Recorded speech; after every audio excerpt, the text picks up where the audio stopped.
Aliás, doutor Boulos, sobre isso, eu acompanhei vários especialistas como o senhor falando sobre o SUS. O SUS que sempre foi alvo de críticas, como é natural mesmo, né? Como é natural mesmo, qualquer serviço público e desse tamanho, ele vai apresentar problemas, ele vai apresentar deficiências, não são desejáveis, mas são quase inevitáveis.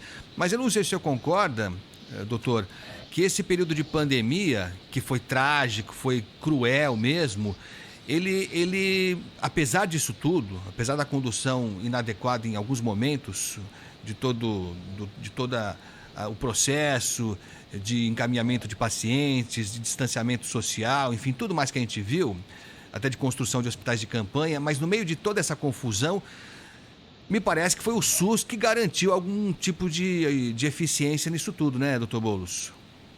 Você não tenha dúvida com relação a isso. Você compare, por exemplo, o nosso país com os países europeus do Ocidente. Você pega a Itália, pega a França, pega a Inglaterra, ou mesmo os Estados Unidos, que são países muito mais ricos, que não têm essa desigualdade social que nós temos, e sofreram barbaridades com a epidemia.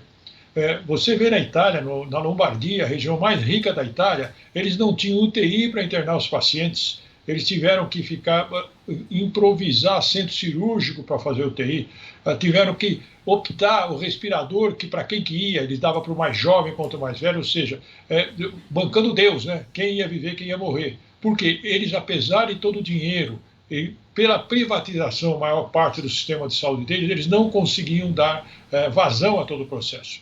O nosso, apesar do SUS, ele é criticado, mas tem que lembrar que ele sempre foi subfinanciado. Obviamente, precisa de alguns acertos para melhorar melhorar a sua performance, mas ele sempre foi subfinanciado, a tal ponto que a epidemia pegou com parte dos leitos do nosso país, do nosso estado e no país de modo geral, fechados por falta de financiamento, parte das UTIs faltando leitos de UTI. E só nós conseguimos dar conta também, porque como nós vimos o que estava acontecendo na Europa 2 meses antes de acontecer aqui, houve uma corrida para tentar minimamente atualizar um pouco o SUS. E foi o que aconteceu e ele deu conta. Todos nós, médicos mais antigos, que vivemos na época pré-SUS, sabemos a diferença. Aquela história do indigente que ficava nas portas sem ter lugar para ir, às vezes montava a Santa Casa para atender o famoso indigente. Ninguém tinha segurança nenhuma. O SUS deu acesso universal para todos. Não só na assistência, mas principalmente na imunização, até coisas complexas como transplante de órgãos. O SUS dá conta de tudo isso.